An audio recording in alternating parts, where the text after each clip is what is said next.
Have you ever felt like life lost its sparkle, as if what once made sense now seems distant?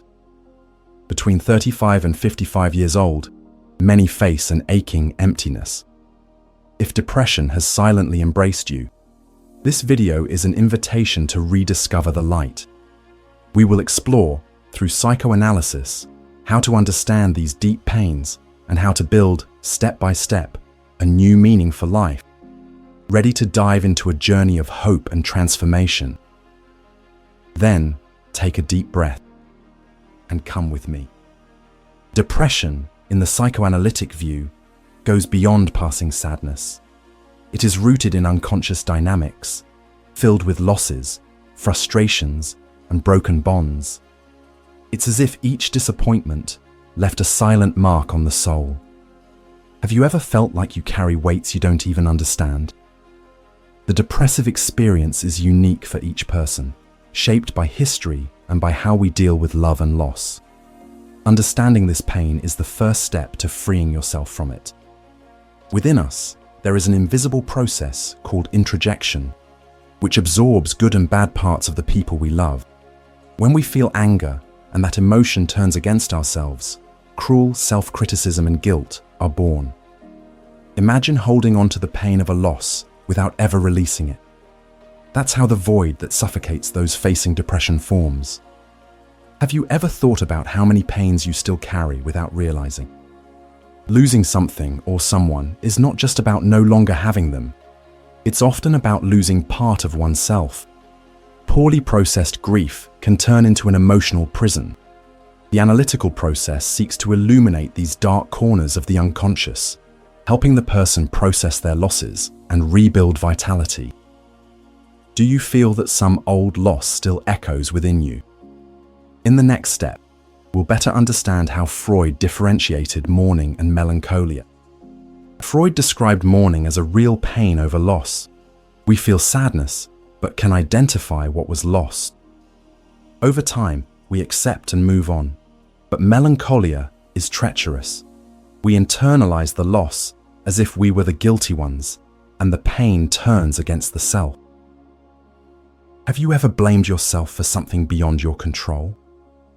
In melancholia, love for what was lost turns into self-deprecation, undermining our ability to live fully. Imagine someone who loses their job. In mourning, they miss the routine and achievements. In melancholia, they feel useless, as if they had failed as a person. This subtle difference completely changes how the pain is experienced.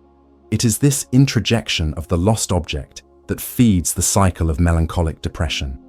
Let's continue, because now we need to understand how the ego and the superego silently battle inside us. Inside the mind, the ego tries to balance the desires of the id and the demands of the superego. In depression, the superego becomes an implacable judge, demanding perfection and punishing every little mistake. Have you ever felt like nothing you do is good enough?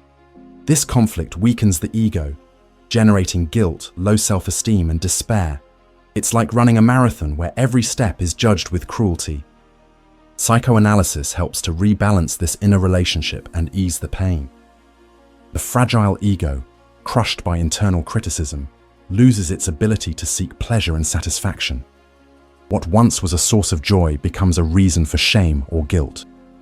Withdrawal from social relationships and emotional isolation arise as attempts at protection. Have you ever isolated yourself because you felt unworthy of being among others? Recognizing this inner conflict is crucial to beginning the healing process. In the next chapter, we will talk about the battle between the life drive and the death drive. The anguish we feel in depression is a warning from the unconscious. Something is broken, screaming for attention. The life drive, which seeks union and growth, faces the death drive, which desires silence and the end of suffering.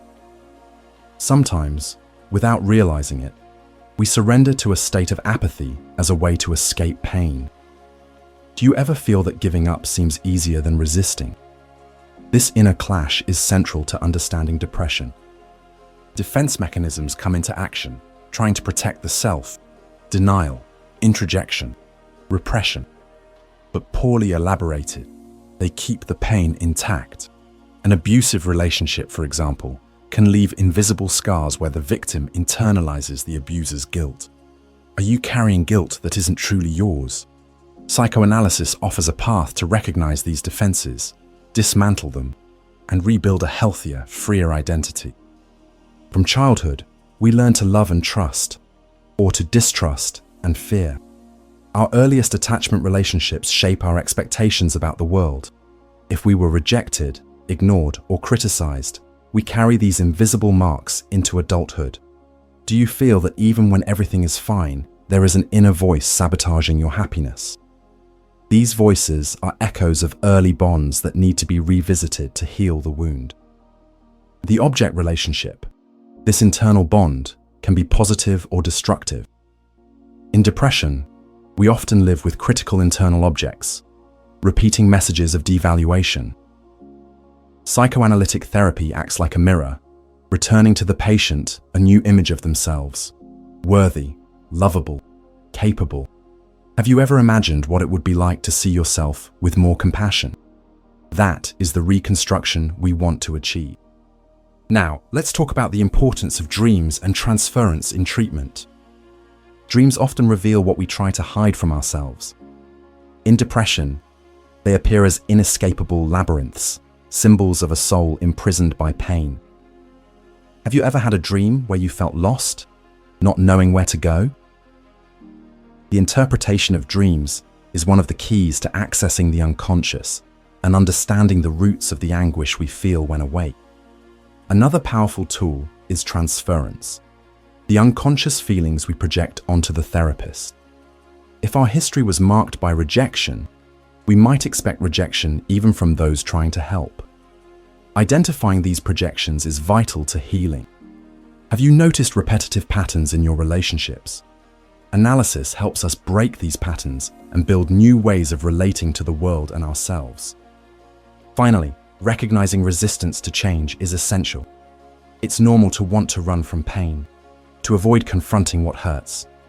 But it is in crossing through fear that we find our strength. Despite its weight, depression carries a silent invitation, the invitation to transformation.